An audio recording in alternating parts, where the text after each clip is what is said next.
ఏమన్నారు కౌశిక్ రెడ్డి గారు? దమ్ముంటే రాజీనామా చేయండి, ప్రజాక్షేత్రంలోకి రండి, ప్రజాస్వామ్యం మీద నమ్మకం ఉంటే ముఖ్యమంత్రి రాహుల్ గాంధీ దమ్ముంటే రాండ్రి, ఈ 10 మందితో రాజీనామాలు చేపియండి, మీరు వెంటనే ప్రజాక్షేత్రంలో ఎవరి బలం ఏందో తేల్చుకుందామని అన్నాడు. ఈ మాట ఆ రోజు కౌశిక్ రెడ్డి ప్రెస్ మీట్ పెట్టినప్పుడు ఒక్కసారి నేను మీకు గుర్తు చేస్తా ఉన్నా. కౌశిక్ రెడ్డి గారు మొన్న హైకోర్టు తీర్పు తర్వాత మాట్లాడాడు.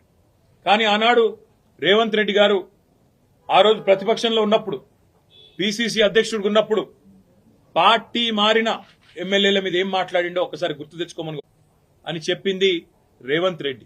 పార్టీ ఫిరాయించిన ఎమ్మెల్యేలను రాళ్లతో కొట్టి చంపమన్నాడు, సావుడప్పు కొట్టిపిస్తా అన్నాడు. పార్టీ ఫిరాయించిన ఎమ్మెల్యేలను ఉరిదీయాలే అని మాట్లాడినాడు రేవంత్ రెడ్డి. మరి ఆయన మాట్లాడిన మాటల ముందు మా పార్టీ తరఫున మాట్లాడిన నాయకులు ఎవరు కూడా ఆయన మాట్లాడినంత అసహ్యంగా, అంత చండాలంగా ఎవరు కూడా మాట్లాడలేదు. సరే, పార్టీ మారినరా లేదా అనే చర్చ ఒకవైపు జరుగుతూనే ఉంటే, ఇంకోవైపు చాలా దారుణంగా స్పీకర్ కార్యాలయం నుంచి ఏ రోజైతే హైకోర్టు తీర్పు వచ్చిందో పార్టీ ఫిరాయింపుల మీద, అదే రోజు సభా సాంప్రదాయాలన్నింటినీ తుంగలో దొక్కుతూ పార్టీ మారినా అని బాహాటంగా ప్రకటించిన శేర్లింగంపల్లి ఎమ్మెల్యే ఆరికపూడి గాంధీని పిఏసీ చైర్మన్ గా నియమిస్తూ మరి ఒక తీర్పు కాదు, ఒక ఆర్డర్ స్పీకర్ కార్యాలయం నుంచి, అసెంబ్లీ సెక్రటరియట్ నుంచి వచ్చింది.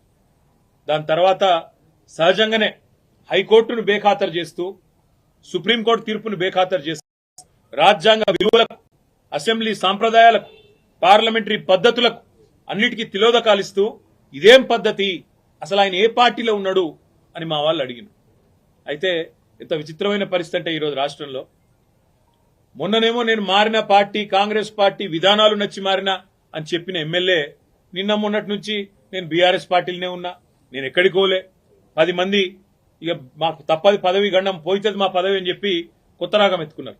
దాన్ని మా సోదరుడు ప్రశ్నిస్తే ఆయన ఇంటి మీదకి పోలీస్ ఎస్కార్ట్ పెట్టి డీసీపీలు, అడిషనల్ డీసీపీలు, ఏసీపీలు, సిఐలు ఒక గేటెడ్ కమ్యూనిటీ లోపలికి ఒక 50-100 మంది గూండాగాలు చొచ్చుకొని వచ్చి ఇవాళ ఒక ఎమ్మెల్యే ఇంటి మీద దాడి చేసే పరిస్థితి ఇప్పుడే మేము చూసినాం.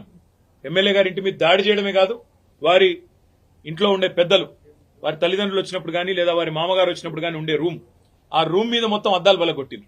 అందులో ఉన్న పెద్దలకు ఏమైనా అయ్యింటే, ఏమైనా జరిగింటే, జరగకూడదు ఏమైనా జరిగింటే ఎవడు బాధ్యుడు? రేవంత్ రెడ్డా, లేకపోతే ఇక్కడ దాడి చేయడానికి వచ్చిన ఆరికపూడి గాంధీ? అసలైన తొలి వెలుగు. ఫాలో వాట్సాప్ @తొలి వెలుగు official.